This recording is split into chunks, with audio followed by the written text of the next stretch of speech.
এই গল্পের শুরুতে আমরা দেখতে পারি লিও নামের একটা ছেলেকে, যে কিনা খুবই ছোট একটা বাচ্চা ছিল। আসলে সে এখন WWE-তে মানে একটা অফিসিয়াল রেসলিং ম্যাচে তার চেয়েও অনেক বড় একটা অপোনেন্টের সাথে ফাইট করছিল। তবে সে ছোট হওয়া সত্ত্বেও সেই বড় রেসলারকে খুব সহজেই ধোলাই করছিল, আর ফাইনালি তার এলবো নকের সাহায্যে সে তার উপরে অ্যাটাক করে তাকে সেই ম্যাচটা হারিয়েই দেয়। তবে তখন আমরা জানতে পারি এইটা আসল কোনো ম্যাচ ছিল না, এটা ছিল রিওর একটা স্বপ্ন। আর যখনই রিওর মা তাকে ঘুম থেকে তুলে ফেলে তখন তার স্বপ্নটাও ভঙ্গ হয়ে যায়। আর ঘুম থেকে ওঠার সঙ্গে সঙ্গে আমরা দেখতে পারি রিও তার স্কুলে যাওয়ার জন্য রেডি হয়ে যায়। আর ফাইনালি যখন সে স্কুলে চলে আসে তখন সে দেখা করে তার দুইটা বন্ধু কেলোব আর রিওর সাথে। আসলে আমরা জানতে পারি লিওর বন্ধুরা চাইছিল স্কুলে যে রেসলিং খেলা হবে সেই রেসলিং টুর্নামেন্টে পার্টিসিপেট করার জন্য। তবে লিও এগুলোতে একেবারেই ইন্টারেস্টেড ছিল না, কারণ সে তার স্বপ্নের মধ্যে অলরেডি WWE উইন করে ফেলেছে। এখন এই ছোটোখাটো টুর্নামেন্ট খেলে তার পোষাবে না। আর এই সমস্ত কথাবার্তাগুলো যখন তারা বলছিল তখন আমরা দেখতে পারি কিছু বদমাশ ছেলে তাদের সামনে চলে আসে আর তাদেরকে বুলিং করার ট্রাই করে। আর এখানে একটা ছেলে রিওর হাত থেকে তার ড্রয়িংটাকে কেড়ে নিয়ে সেটা নিয়ে সবার সামনে তাকে নিয়ে মজাও করে। এরপরে যখন স্কুলে লাঞ্চ টাইম শুরু হয়ে যায় তখন আমরা দেখতে পারি এই পুরোটা সময় রিও এরিকা নামের একটা মেয়ের দিকে তাকিয়েছিল। আসলে রিও এরিকাকে ওয়ান সাইডেড লাভ করতো, এই জন্য সে সবসময় তার প্রেমে হাবুডুবু খেত আর সবসময় তার পুরো মনোযোগ সে তার দিকেই দিয়ে রাখতো। আর এখানে সে তার মনোযোগ এতটাই দিয়ে ফেলে যে সে তার সমস্ত নুডলস তার গায়ের মধ্যেই ফেলে দেয়। যাই হোক, এরপরে যখন স্কুল ছুটি হয়ে যায় আর সেখান থেকে লিও আবারও বাসার দিকে ব্যাক করার ট্রাই করে তখন সেই বদমাস ছেলেগুলো আবারও তার সামনে চলে আসে আর এইবার তারা সাইকেল নিয়ে খুবই দ্রুত গতিতে তাকে ফলো করা শুরু করে। তবে কিছু দূর যাওয়ার পরেই তাদের সামনে একটা গাড়ি চলে আসে, যেই গাড়িটাকে লিও কোনোভাবে ক্রস তো করে ফেলে। তবে সেই তিনটা ছেলের একটু লেট হয়ে যায়, যে জন্য লিও এই সুযোগটা নিয়ে দ্রুত একটা অপরিচিত ঘরের মধ্যে ঢুকে পড়ে। তবে যেহেতু সেই ছেলেগুলো এখনও তাকে ফলো করছিল এই জন্য তারাও দৌড়ে সেই ঘরের মধ্যে চলে আসে। আর যখন লিও এই ব্যাপারটা দেখতে পারে তখন সে দৌড়ে একটা রুমের মধ্যে কোনো রকমে গিয়ে লুকিয়ে পড়ে যাতে করে সে তাদের থেকে বাঁচতে পারে। তবে লিও এটার মধ্যে ঢুকেই দেখতে পারে এই ঘরটার মধ্যে রেসলিংয়ের জিনিসপত্র দিয়ে ভরা ছিল। তবে খুব শীঘ্রই সেই ছেলেগুলো বুঝতে পারে যে লিও এই রুমের মধ্যে ঢুকে গিয়েছে, এই জন্য তারাও গিয়ে সেই দরজার মধ্যে জোরে জোরে পেটানো শুরু করে। আর এই সমস্ত ব্যাপারগুলো দেখার পরে লিও প্রচণ্ড ভয় পেয়ে যায়, কারণ এই ছেলেগুলো তাকে ধরতে পারলে আচ্ছা রকম করে ধোলাই করবে। তবে তখনই এখানে ঘরের মালিক চলে আসে আর সেই তিনটা ছেলেকে রাগারাগি করে সেখান থেকে পাঠিয়ে দেয়। তবে লিও এখনও সেই রুমের মধ্যেই ছিল। আর লিও যখন এই রেসলিংয়ের জিনিসপত্রগুলো খুবই মনোযোগ দিয়ে দেখছিল তখন একটা বাক্সর মধ্যে সে একটা মাস্কের মতো জিনিস পেয়ে যায়, যেটা খুবই দুর্গন্ধযুক্ত ছিল এবং দেখতেও কেমন জানি অদ্ভুত ছিল। তবে তারপরেও যখনই লিও এই মাস্কটা পরার ট্রাই করে তখনই ঘরের মধ্যে সেই ঘরের মালিক চলে আসে আর সে লিওকে নানান রকম কোয়েশ্চেনিং করা শুরু করে। তবে যখন সে দেখতে পারে লিও আসলে ভয় পেয়েই রুমের মধ্যে এসেছিল আর তাছাড়া তার সততা দেখার পরে এই লোকটা তাকে এই মাস্কটা ফ্রিতেই দিয়ে দেয়। আর এটার জন্য তো লিও অনেক বেশি হ্যাপি হয়ে যায়। আর এরপর এখান থেকে যখন সে বাসায় ব্যাক করে তখন আমরা দেখতে পারি প্রতিদিনের মতো আজকেও সে তার দাদির সঙ্গে বসে টিভি দেখা শুরু করে।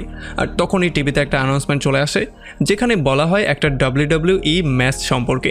আসলে এই ম্যাচটা কালকে অনুষ্ঠিত হতে যাচ্ছিল আর তাছাড়া এই ম্যাচের যেই চ্যাম্পিয়ন হবে সে হবে পরবর্তী NXT চ্যাম্পিয়ন। আর সবচেয়ে ইন্টারেস্টিং ব্যাপার হচ্ছে যে এই ম্যাচটা লিওর শহরেই হতে যাচ্ছিল। আর তাছাড়া এই যেই ম্যাচটা হবে এই ম্যাচটা হবে একটা কেস ম্যাচ, মানে চারপাশ থেকে বন্দি করে দেওয়া হবে দুইটা প্লেয়ারকে একটা বক্সের মাঝখানে। আর এই ম্যাচের মধ্যে যে উইন করবে তাকে WWE কন্ট্রাক্ট সাইন তো করানো হবেই, বরং তাকে $50,000 একটা চেক দেওয়া হবে। এখন এত বড় একটা অ্যানাউন্স শোনার পরে লিও খুবই হ্যাপি হয়ে যায়। আর তখন আমরা দেখতে পারি এখানে লিওর বাবা স্টিভ চলে আসে। আর এই জন্য লিও স্টিভের কাছে তার মা সম্পর্কে জিজ্ঞেস করা শুরু করে, যে কিনা অনেক দিন ধরেই তাদের থেকে দূরে আছে, মানে সে অনেক দিন ধরেই তাদের সঙ্গে দেখা করতে আসছে না। তবে এই কোয়েশ্চেনটা শোনার পরে তার বাবা একটু বেশি অকওয়ার্ড ফিল করে, এই জন্য সে এখান থেকে কিছু না বলেই বেরিয়ে চলে যায়। আর তখন এই ব্যাপারটা আমরা জানতে পারি যে আসলে লিওর মার রিসেল অন্য কাউকে বিয়ে করার জন্য তাদেরকে ছেড়ে দিয়ে চলে গিয়েছে, এই জন্য সে এতগুলো বছর তাদের সঙ্গে মিট করতে আসছে না। আর এই সমস্ত ব্যাপারগুলো লিওর সাথে স্টিভের শেয়ার করাটাও ছিল একটা অ্যানোয়িং ব্যাপার, এই জন্য সে কোনোভাবে এগুলো বলতে চাইছিল না। সে তার ছেলেকে এইটা বোঝাতে চাইছিল না যে তোমার মার তোমার প্রতি একেবারেই ভালোবাসা নেই, আর তুমি কি করলে না করলে এতে তার কিছুই যায় আসে না। আর এই জন্যই তার মা ড্যানিস মানে লিওর দাদি তার সঙ্গেই থাকার সিদ্ধান্ত নিয়েছে, কারণ লিওর বাবা স্টিভের মাথায় $20,000 একটা দেনা আছে, যেই দেনা যতদিন পর্যন্ত সে পরিশোধ করতে না পারবে ততদিন পর্যন্ত সে তার ছেলের দেখাশোনাও ঠিকভাবে করতে পারবে না। তো সেখান থেকে যখন লিও তার ঘরে ব্যাক করে তখন সে শুরুতেই সেই মাস্কটা পরে আয়নার সামনে নিজেকে দেখার ট্রাই করে। তবে এই মাস্কটা পরার সঙ্গে সঙ্গেই সে অদ্ভুত কিছু ফিল করা শুরু করে। সে বুঝতে পারে তার গলার ভয়েস অনেকটা চেঞ্জ হয়ে গিয়েছে, আর তার শরীরের মধ্যে অদ্ভুত কিছু শক্তি সে অনুভব করে। এতে করে সেইটা ক্লিয়ারলি বুঝতে পারে যে আসলে এই মাস্কটার মধ্যে কিছু না কিছু তো অবশ্যই আছে। তবে এইটাকে আরও একটু ভালো করে চেক করার জন্য সে একটা সামার শট মারার ট্রাই করে। তবে যখনই সে সামার শট মারে তখন ভুল করে তার পাটা আলমারিতে লেগে যায়, যেই জন্য পুরো আলমারিটাই তার উপরে পড়ে যাচ্ছিল। তবে যখন লিও নিজেকে সেভ করার জন্য কোনো রকমে হাত দিয়ে আলমারিটাকে আটকানোর ট্রাই করে, তখন সে শুধুমাত্র একটা আঙ্গুলের সাহায্যেই আলমারিটাকে আটকাতে সক্ষম হয়ে যায়। আর এত ভারী একটা জিনিসকে এত সহজেই আটকাতে দেখতে পেরে সে নিজেও পুরোপুরি শক্ট হয়ে যায়। তবে তার মন এখানেও শান্ত হয় না, সে বরং এইটাকে আরও ভালো করে টেস্ট করার জন্য ব্রেন প্রেস করার বাহানা করে বিভিন্ন রকমের বড় বড় গাড়ি এক হাত দিয়ে তোলা শুরু করে। এরপরে যখন সে মজা করে তাদের ঘরের পাশের গাছে একটা লাথি মারে, তখন তার লাথির জন্য পুরো গাছটাই উপড়ে যায়। এইটা দেখার পরে তো সে পুরোপুরি শক্ট হয়ে যায়। এই জন্য সেই মাস্কটার সম্পর্কে আরও বেশি ডিটেইলি জানা শুরু করে। সেই মাস্কটার পিকচার ক্লিক করে অনলাইনে বিভিন্ন জিনিসপত্র দেখে, আর তখন সেই ব্যাপারটা জানতে পারে যে আসলে এই মাস্কটা ছিল অনেক পুরনো জমানার একটা ভয়ঙ্কর রেসলারের, যেই রেসলারের কাছে ভয়ঙ্কর ভয়ঙ্কর কিছু পাওয়ার ছিল। তবে এই মাস্কটার একটা স্পেশাল ব্যাপার ছিল, এই মাস্কটা তার রেসলার নিজেই চুজ করতো। তবে বিগত 50 বছর ধরে এই মাস্কটা গায়েব হয়ে গিয়েছিল, কেউই বিগত 50 বছর ধরে এই মাস্কটাকে খুঁজে পাচ্ছিল না। তো এরপর পরদিন সকালবেলা যখন লিও স্কুলে যায়, তখন সে দেখতে পারে সেই বদমাস ছেলেগুলো আবারও তাদেরকে বুলি করতে চলে আসে আর তার বন্ধুদেরকে পেটানো শুরু করে। তবে এইবার লিও এগুলো দেখে আর চুপ করে বসে থাকতে পারছিল না, কারণ সে জানে তার কাছে অলরেডি পাওয়ার আছে। এই জন্য সে দ্রুত মাস্কটা নিয়ে তাদেরকে চুপ হয়ে যাওয়ার জন্য বলে। তবে লিওর থ্রেটে তারা একেবারেই ভয় পাচ্ছিল না। এই জন্য লিও দৌড়ে গিয়ে কোনো রকমের লাইটটা বন্ধ করে দেয় আর এই পুরো জায়গাটাকে অন্ধকার করে দেয়। আর একটু পরে যখন আবার লাইটটা সে অন করে, তখন স্কুলের সবাই দেখতে পারে তাদের 3 জনকে কেউ একজন উপরে ঝুলিয়ে দিয়েছে। তো এরপরে যখন তারা 3 বন্ধু বসে বসে টিভি দেখছিল, তখন তারা জানতে পারে পরবর্তী এনএক্সটির যেই ফাইটটা হবে, সেই ফাইটের যেই প্রথম ফাইটার তার নাম হচ্ছে গিয়ে স্যামসন। আর সবার মনে হচ্ছিল যে স্যামসংই হচ্ছে গিয়ে ভয়ঙ্কর সেই ফাইটার যে কিনা এনএক্সটি উইন করতে যাচ্ছে। তো এরপরে এখান থেকে যখন লিও আবারও বাসায় ব্যাক করে, তখন এই মাস্কটার পাওয়ার সম্পর্কে সে আরও ভালো করে জানা শুরু করে। আর ফাইনালি সে সিদ্ধান্ত নেয় সেও গিয়ে সেই রেসলিং কম্পিটিশনে অংশগ্রহণ করবে। আর যখন সেই মাস্কটা পরে রেসলিং কম্পিটিশনে অংশগ্রহণ করতে চলে আসে, তখন এখানে রিসেপশনিস্ট কোনোভাবেই তার নাম লিখতে চাইছিল না, কারণ তার মতে সে অনেকটা ছোট আর এই রেসলিং কম্পিটিশনে অংশগ্রহণ করলে তার মৃত্যু হয়ে যেতে পারে। তবে লিও তাকে অনেকভাবে কনভিন্স করার ট্রাই করে, আর ফাইনালি অনেক প্রমাণ দিয়ে সে তাকে কনভিন্স করেই ফেলে। আর এই রিসেপশনিস্টও লিওকে রেসলিং ম্যাচ খেলার পারমিশন দিয়ে দেয়।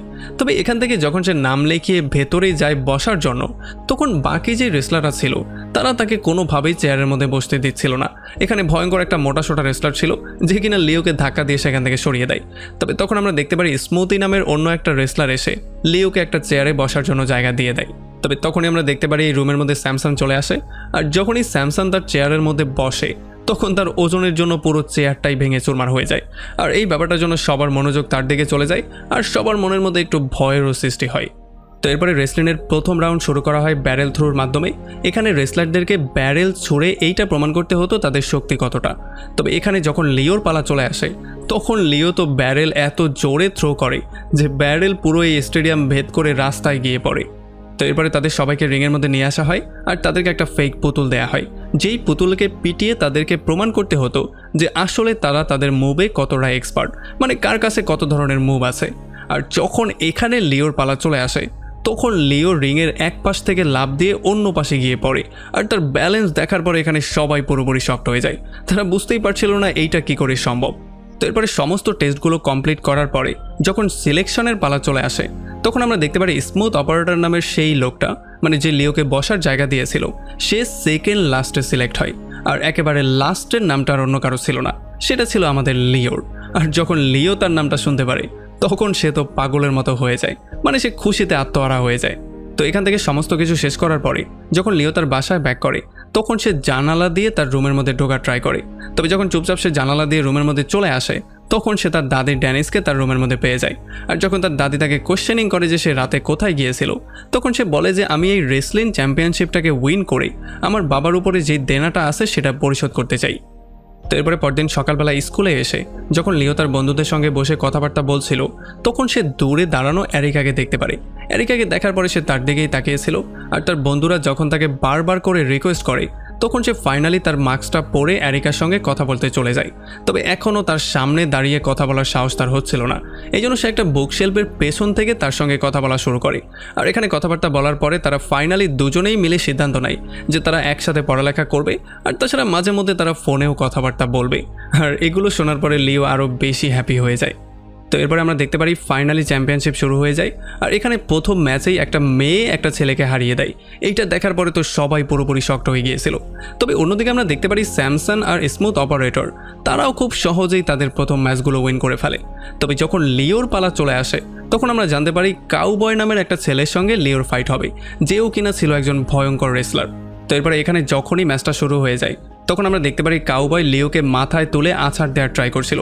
যদিও লিও বারবার করে তাকে আটকানোর ট্রাই করছিল, তবে তারপরেও জোর করে সে কোনো রকমে লিওকে মাথায় তুলেই ফেলে। আর যখনই সে তাকে একটা ভয়ঙ্কর রকম করে আছাড় দেয় তখন লিওর অবস্থা টাইট হয়ে যায়। তবে যখন সে ম্যাচটা শেষ করার জন্য কাউন্টডাউনে যায় তখন লিও তাকে এত জোরে ধাক্কা মারে যে সে অনেক উপর থেকে সোজা নিচে আশ্রে পড়ে, যেই জন্য তার অবস্থা অনেকটা খারাপ হয়ে যায়। আর এইটা দেখার পরে লিওর মনে হচ্ছিল যে হয়তোবা সে ম্যাচটা উইন করে ফেলেছে, এই জন্য সে সেলিব্রেট করা শুরু করে। তবে অন্যদিকে আমরা দেখতে পারি কাউবয় আবারও দাঁড়া হয়ে গিয়ে সে ফাইনালি একটা রশির মাধ্যমে লিওকে বেঁধে ফেলার ট্রাই করে। তবে এইবার লিও ফুললি রেডি ছিল, এই জন্য সে রশিটাকে নিজের থেকে খুলে সেটা দিয়ে কাউবয়ের উপরে আক্রমণ করে পুরো রিংয়ের চারপাশে জোরে জোরে দৌড়ানো শুরু করে, যেই জন্য কাউবয়ের রশি দিয়ে কাউবয়কেই সে পেঁচিয়ে ফেলে। আর এতে করে যখনই কাউবয় নিচে পড়ে যায় তখন এই ম্যাচটাকে শেষ করার জন্য সে এলবো নক মেরে তাকে নক আউট করে দেয়, যেই জন্য এই ম্যাচটাও সে খুব সহজেই উইন করে ফেলে। তো এরপরে পরদিন সকালবেলা যখন লিও তার রুমের মধ্যে ছিল তখন আমরা দেখতে পারি তার দাদি তাকে নিচে আসার জন্য বলে। আর যখন লিও নিচে চলে আসে তখন সে এখানে এরিকাকে দেখতে পারে। তাকে দেখার পরে সে পুরোপুরি শকড হয়ে যায়। সে বুঝতেই পারছিল না যে কি করে এরিকা তার বাসায় চলে আসলো। এরিকা তাকে বলে যে আমি ফোন করে এই জন্য আসিনি, কারণ আমি চাচ্ছিলাম তোমাকে একটা সারপ্রাইজ দিতে। তবে এই সারপ্রাইজটা লিওর জন্য একটু বেশি হয়ে গিয়েছিল, কারণ সে তার ভালোবাসার মানুষকে তার ঘরে দেখার পরে পুরোপুরিভাবে শকড হয়ে গিয়েছিল। সে মুখ দিয়ে কিছু বলতেও পারছিল না। যাই হোক, এরপরে পরদিন সকালবেলা যখন রাউন্ড অফ 8-এর খেলা শুরু হয়ে যায় তখন আমরা জানতে পারি লিওর মোকাবেলা করতে হবে স্টিং ফেস নামের একটা লোকের সাথে। আর যখন এই ম্যাচটা শুরু করে দেয়া হয় তখন লিও প্রথমেই তার উপরে আক্রমণ করার ট্রাই করে। তবে যখন সে তার কাছে যায় তখন লিও এই ব্যাপারটা নোটিস করে যে তার গায়ের থেকে প্রচণ্ড দুর্গন্ধ আসছিল। আর এই দুর্গন্ধগুলো সহ্য করা লিওর জন্য অনেক কঠিন ছিল।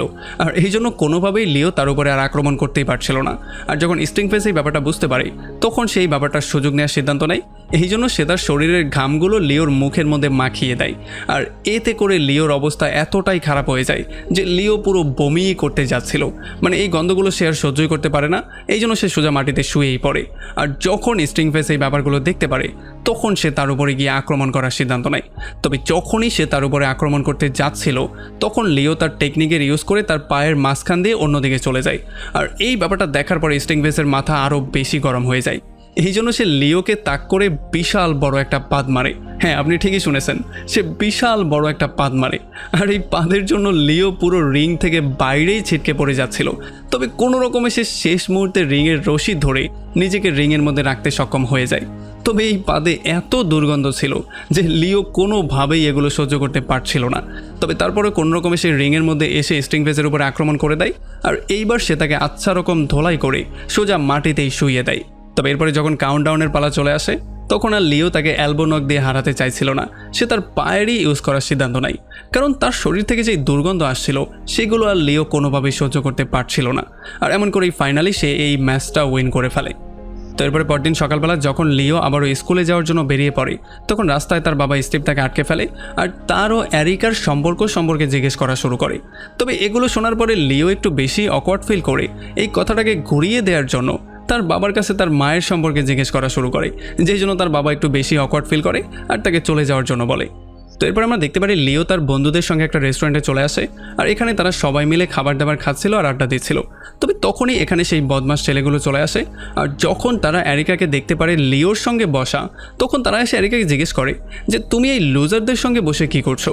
তখন এরিকা তাকে অ্যান্সার দিয়ে বলে যে আমি আমার বন্ধুদের সঙ্গে সময় স্পেন্ড করছি, আর কাউকে এটা বলতে হবে না যে তারা লুজার নাকি তারা সাকসেসফুল, আমারটা আমি দেখে নিব। তবে তখন এই রেস্টুরেন্টের মধ্যে একটা ডাকাত চলে আসে, যে কিনা এসেই ওয়েটারকে গান পয়েন্ট করে ফেলে, যে জন্য সবাই ভয় পেয়ে টেবিলের নিচে লুকিয়ে পড়ে। আর এই ডাকাত ওয়েটারকে সমস্ত টাকাগুলো দিয়ে দেওয়ার জন্য বলছিল। তবে তখনই আমরা দেখতে পারি লিও তার ব্যাগের মধ্য থেকে সেই মাস্কটা বের করে আর তার বন্ধুদেরকে এটা ক্লিয়ার করে বলে যে যেই ছোট বাচ্চা ইদানিং রেসলিং ম্যাচ উইন করছে সেটার অন্য কেউ না, সেটা হচ্ছে সে নিজে। আর এরপর সেই মাস্কটা পরে সোজা চলে আসে এই ডাকাতকে ফেস করার জন্য। সেই ডাকাতের উপরে খুবই স্পিডে খাবার দাবার ছোড়া শুরু করে, যেই জন্য ডাকাত কোনো কুল কিনারা করতে পারছিল না। আর এরপর সে তাকে ধরে আচ্ছা রকম করে ধোলাইও করে, তাকে সমস্ত টেবিলের উপরে নিয়ে আচ্ছা রকম করে পেটায়। আর এরপর সে তাকে এত জোরে একটা পাঞ্চ করে যে ডাকাত সোজা রেস্টুরেন্টের বাইরে গিয়ে ছিটকে পড়ে। আর তখন এদিকে আমরা দেখতে পারি ড্যানিস স্টিভকে বলে যে সে কেন লিওকে তার মায়ের আসল ঘটনাটা বলে দিচ্ছে না, কারণ লিও এখন পর্যন্ত তার মায়ের ফিরে আসার জন্য ওয়েট করছে। যদি সে তাকে এই কথাটা না বলে তাহলে লিও এই অপেক্ষার মধ্যেই থেকে যাবে আর কোনো দিনও সে তার মায়ের কথা বলতে পারবে না। আর এদিকে যেহেতু আস্তে আস্তে করে লিও স্কুলের মধ্যে ফেমাস হয়ে যাচ্ছিল, এই জন্য সেই বদমাস ছেলেগুলো কোনোভাবেই এটাকে হজম করতে পারছিল না। এই জন্য তারা লিওকে ফলো করা শুরু করে আর লিও কীভাবে এই জিনিসগুলো করতে পারছে সেই ব্যাপারগুলো নিয়ে ঘাটাঘাটি করা শুরু করে। আর তখন আমরা জানতে পারি যে লিওর শক্তি সম্পর্কে যদিও স্কুলের সবাই জানে, তবে এখন পর্যন্ত তার বাবা স্টিভ জানতো না। তো এরপরে যখন সেমিফাইনালের প্রথম রাউন্ড শুরু হয়ে যায় তখন আমরা দেখতে পারি স্যামসন নামের সেই ফাইটারকে ফেস করতে হয় লেসলি নামের একটা মেয়েকে, যে কিনা প্রথম রাউন্ডের খেলায় উইন করেছিল। আর এখানে তাদের মধ্যে ভয়ঙ্কর রকমের মারামারি হয়।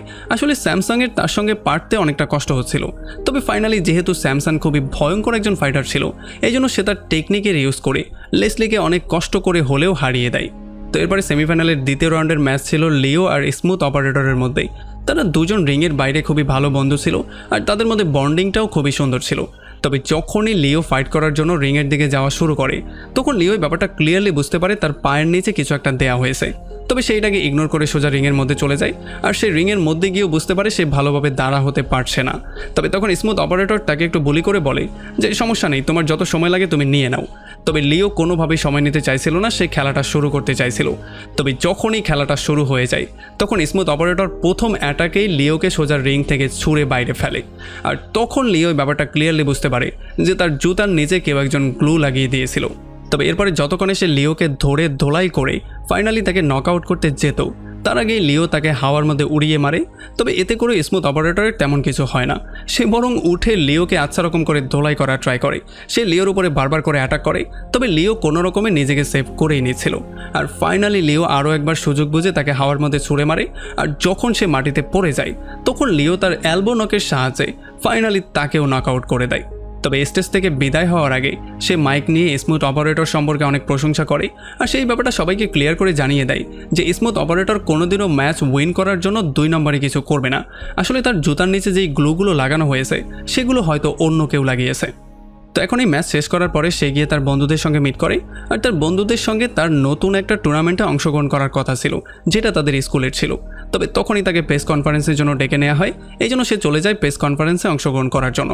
আর এখানে যখন তারা কথাবার্তা বলছিল তখন এই ব্যাপারটা আমরা ক্লিয়ার করে জানতে পারি যে আসলে স্যামসাংয়ের যেই ম্যানেজার ছিল সে লিওর সমস্ত সত্যিটা জেনে গিয়েছিল। এই জন্য এই প্রেস কনফারেন্সের মধ্যে সবার সামনে স্যামসাং হাত দিয়ে একটা টেবিলকে 2 টুকরো করে ফেলে আর তার ম্যানেজার লিওকে ঠিক একই কাজটা করার জন্য বলে। তবে লিও কোনোভাবে এই কাজটা করতে রাজি হচ্ছিল না। সে বলে যে আমি কি পাগল টাগল হয়ে গিয়েছি নাকি যে আমি হাত দিয়ে টেবিল ভেঙে ফেলবো, আমার মাথায় কি কিছু লেখা টেখা আছে নাকি। তবে এইটা শোনার পরে স্যামসাংয়ের মাথা অনেক বেশি গরম হয়ে যায়, এই জন্য সে পাগলের মতো হয়ে লিওর উপরে আক্রমণ করার ট্রাই করে। তবে লিও এখানে শান্ত হয়ে বসেছিল আর সে আরও তাকে উস্কে দেওয়ার ট্রাই করছিল। আমরা দেখতে পারি স্যামসাংকে অনেকগুলো সিকিউরিটি গার্ড মিলেও থামিয়ে রাখতে পারছিল না, সে এত বেশি লিওকে পেটানোর জন্য পাগল হয়েছিল। এখন এই প্রেস কনফারেন্সের পরে লিওকে একটা ফটোশ্যুটে অংশগ্রহণ করতে বলা হয়। তবে লিও বারবার করে ঘড়ির দিকে তাকাচ্ছিল, কারণ তার স্কুলের যেই ট্যালেন্ট শো ছিল সেখানে অংশগ্রহণ করতে তার অনেকটা লেট হয়ে যাচ্ছিল। আর তখন এই স্কুলের ট্যালেন্ট শোতে আমরা দেখতে পারি এরিকা একটু বেশি টেনশনের মধ্যে ছিল, কারণ এখানে সবাই চলে এসেছিল শুধুমাত্র লিওকে বাদ দিয়ে। এই জন্য সে স্কুলের প্রিন্সিপালকে বলে তার পারফরমেন্সটা সবার লাস্টে নিয়ে যায়, যাতে করে লিও এসে তার পারফরমেন্সটা দেখতে পারে। তবে তবুও যখন সবার লাস্টে এরিকার পালা চলে আসে তখন এরিকাকে একাই স্টেজে আসতে হয়। আর একা যখন তাকে সবাই দেখতে পারে তখন সবার মন খারাপ হয়ে যায়। এই জন্য লিওর বন্ধুরা সিদ্ধান্ত নেয় তার গিয়ে সঙ্গ দেয়ার। আর যখন তারা স্টেজে তার সঙ্গ দেয় তখন এখানে সবাই খুবই হ্যাপি হয়ে যায়। আর এদিকে আমরা দেখতে পারি যখন লিও ফটোশ্যুট শেষ করে খুবই স্পিডে এই স্কুলে চলে আসে তখন সে এসে দেখতে পারে অনুষ্ঠান অলরেডি শেষ হয়ে গেছে আর সবাই যে যার বাসার দিকে ব্যাক করছে। আর এখানে শুধুমাত্র তার বন্ধুরাই তার জন্য ওয়েট করছিল। লিও দেরি করার জন্য তার বন্ধুদের কাছে এসে মাপও চায়, তবে তার বন্ধুরা তাকে সেই ভিডিওগুলো দেখায় যেগুলো ফটোশ্যুটের পরে সে শ্যুট করেছিল, যেখানে তারা দেখতে পেয়েছিল সে আসলে মজাই করছিল। এই জন্য তার বন্ধুরাও তার উপরে অনেকটা রাগ করেছিল। আর যখন সেখান থেকে প্রচণ্ড মন খারাপ করে লিও পার্কিং লটে চলে আসে, তখন আমরা দেখতে পারি সেই 3টা বদমাস ছেলে তার কাছে চলে আসে, যারা কিনা আবারও তাকে বুলি করা শুরু করে। আসলে লিও সম্পর্কে সমস্ত সত্যিটা তারাও জেনে গিয়েছিল। আর পরদিন সকালবেলা যখন সে আবারও স্কুলে চলে আসে, তখন সে আরও একবার তার বন্ধুদের কাছে কালকের জন্য মাপ চায়। আর যখন সে কয়েকবার তাদের কাছে মাপ চায়, তখন ফাইনালি তার বন্ধুরা তাকে অ্যাকসেপ্টও করে নেয়। এদিকে যখন কয়েকদিন পরে স্টিভ তার বাসায় ব্যাক করে, তখন সে দেখতে পারে এখানে না লিও আছে না তার মা ড্যানিস আছে। এরপরে যখন সে লিওর রুমে তাকে চেক করতে যায়, তখন সে দেখতে পারে এখানে তাদের ফ্যামিলি ফটোটা এখনও টাঙানো আছে, যেটা দেখার পরে সে একটু বেশি হ্যাপি হয়ে যায়। এদিকে যখন ড্যানিস আর লিও ফাইনাল ম্যাচ খেলার জন্য চলে আসে, তখন আমরা দেখতে পারি এখানে স্যামসন আর তার ম্যানেজার চলে আসে। তারা এসে প্রথমেই লিওকে থ্রেট করে বলে যে তোমার সত্যিটা আমরা অলরেডি জেনে গিয়েছি, সো তোমরা খুবই সাবধান হয়ে যাও। তবে এতে করে লিওর কিছুই যায় আসছিল না। আর তখন এই ব্যাপারটা আমরা বুঝতে পারি যে আসলে এখানে তার ম্যানেজার তাদের মনোযোগ অন্যদিকে সরানোর ট্রাই করছিল, আর অন্যদিকে স্যামসন তার মাস্কটাকে একটা নকল মাস্কের সঙ্গে বদলে দিয়েছিল। একটু পরে এই ম্যাচটা শুরু করে দেওয়া হয়, আর আমরা দেখতে পারি যখন লিও এখানে চলে আসে, তখন সবাই খুবই আনন্দ ফুর্তি করছিল। তবে লিও এখন পর্যন্ত এই ব্যাপারটা একেবারেই বুঝতে পারে না যে সে যেই মাস্কটা পরে আছে সেটা কোনো জাদুকরি মাস্ক না, বরং এটা একটা নর্মাল মাস্কের সাথে রিপ্লেস করে দেওয়া হয়েছে। আর তখন এদিকে আমরা দেখতে পারি স্টিভও টিভিতে বসে বসে এই ম্যাচটা দেখছিল। তবে এখন পর্যন্ত সেই ব্যাপারটা জানতো না যে রিংয়ের মধ্যে যে ফাইট করছে সেটা তার আপন ছেলে, মানে লিও। তো যাই হোক, এরপরে যখন ম্যাচটা শুরু হয়ে যায়, তখন শুরুতেই স্যামসাং লিওকে ধরে আচ্ছা রকম করে ধোলাই করা শুরু করে। আর লিও এর বদলে যেই কাউন্টার অ্যাটাকগুলো করছিল, এতে করে স্যামসাংয়ের কিছুই হচ্ছিল না। লিও অনেক রকম করে তাকে ওঠানোরও ট্রাই করে, তবে কোনোভাবেই সে তাকে ওঠাতে পারছিল না। আর তখন স্যামসাং তাকে এত জোরে ছুঁড়ে মারে যে লিওর হাড্ডি মাংস পুরো গুঁড়ো গুঁড়ো হয়ে যায়। তবে তবুও যখন লিও বারবার করে ওঠার ট্রাই করছিল, তখন স্যামসাং তার সামনে তার আসল মাস্কটা শো করে। আর এইটা দেখার পরে লিও এটা ক্লিয়ারলি বুঝতে পারে যে কেন এই ফাইটের মধ্যে সে তার কিছুই করতে পারছে না। সে বুঝতে পারে যে প্ল্যান করে তার সঙ্গে এই কাজটা করা হয়েছে। এই জন্য লিও তার সেই নকল মাস্কটা খুলে ফেলে, আর সবার সামনে তার চেহারাটা চলে আসে। আর যখন তার বাবা স্টিভ তার ফেসটা দেখতে পারে, তখন সে তো পুরোপুরি শকটি হয়ে যায়। সে চিন্তা করছিল তার ছেলেকে না মেরেই ফেলে, এই জন্য সে দৌড়ে এদিকে আসা শুরু করে। অন্যদিকে যখন স্যামসাং সেই মাস্কটাকে নিজের মুখের মধ্যে পরার ট্রাই করছিল, তখন তার বড় মাথা হওয়ার জন্য এই মাস্কটা কোনোভাবেই তার মাথা দিয়ে মুখ পর্যন্ত আসছিল না। এই জন্য তার মাথাও প্রচণ্ড গরম হয়েছিল, সেও এটা নিয়ে প্রচণ্ড বিরক্ত হয়েছিল। এই জন্য সেই মাস্কটাকে রিংয়ের উপরে ছুঁড়ে মারে, যেখানে গিয়ে মাস্কটা আটকে যায়।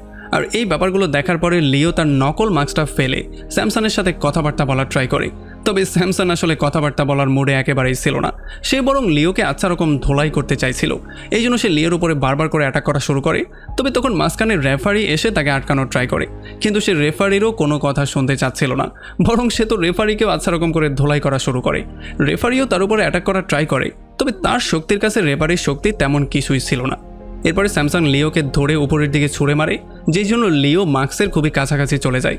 আর এরপরে যখন সে মাস্কটাকে নেয়ার জন্য উপরের দিকে যাওয়া শুরু করে, তখন স্যামসাং আস্তে আস্তে করে তাকে নিচে ফেলার ট্রাই করে, আর সে নিজেও আস্তে আস্তে করে উপরে গিয়ে তাকে টেনে আনার ট্রাই করে। তবে আমরা দেখতে পারি স্টিভ তার ছেলেকে এত ভয়ঙ্কর বিপদে দেখার পরে সেও দৌড়ে এই পর্যন্ত ফাইনালি চলে আসে। আর লিওর সঙ্গে কথাবার্তা বলে লিওকে তাদের পুরনো কনভারসেশন মনে করিয়ে দেওয়ার ট্রাই করে, যেখানে তারা বিভিন্ন রেসলারদের দুর্বলতা নিয়ে কথাবার্তা বলতো। আর এখানে তার বাবা তাকে বলে যে আসলে স্যামসাংয়ের দুর্বলতা হচ্ছে গিয়ে উচ্চতা, মানে সে উঁচু জায়গাকে অনেক বেশি ভয় পায়। আর যখনই স্যামসাং এটা শুনতে পারে, তখন তার ভয় কাজ করা শুরু হয়ে যায়, আর সে সত্যি সত্যিই সেখান থেকে নিচে পড়ে যায়। আর এই জন্য লিও খুব সহজেই সেই মাস্ক পর্যন্ত চলে আসে, আর মাস্কটা তার হাতেও সে পেয়ে যায়। তবে একেবারে শেষ মুহূর্তে সেই মাস্কটাকে না পরার সিদ্ধান্ত নেয়, কারণ সে তার নিজের যোগ্যতায় এই ম্যাচটা উইন করতে চাইছিল। এই জন্য সেই মাস্কটাকে ছুঁড়ে রিংয়ের বাইরে ফেলে দেয়, আর সেখান থেকেই নিচে লাফ দিয়ে সে স্যামসাংয়ের উপরে একটা এলবো নক মারে, যেই জন্য স্যামসাংয়ের অবস্থা অনেকটাই খারাপ হয়ে যায়। আর এই ম্যাচটা লিও খুব সহজেই উইন করে ফেলে। মানে এইবার লিও ম্যাচটা উইন করেছে তার নিজের যোগ্যতায়, নাকি সেই মাস্কটার সাহায্যে। আর ফাইনালি এই ম্যাচটা উইন করার পরে যেই টাকাগুলো লিও পেয়েছে, সেগুলোর মাধ্যমে সে তার বাবার সমস্ত দেনা ক্লিয়ার করে দিয়েছে। আর এরপর থেকে সে তার ফ্যামিলি আর বন্ধুদের সঙ্গে খুবই সুন্দর একটা লাইফ পার করা শুরু করে। আর এমন একটা ইন্টারেস্টিং পয়েন্টে এই পুরো মুভিটা এখানে শেষ হয়ে যায়।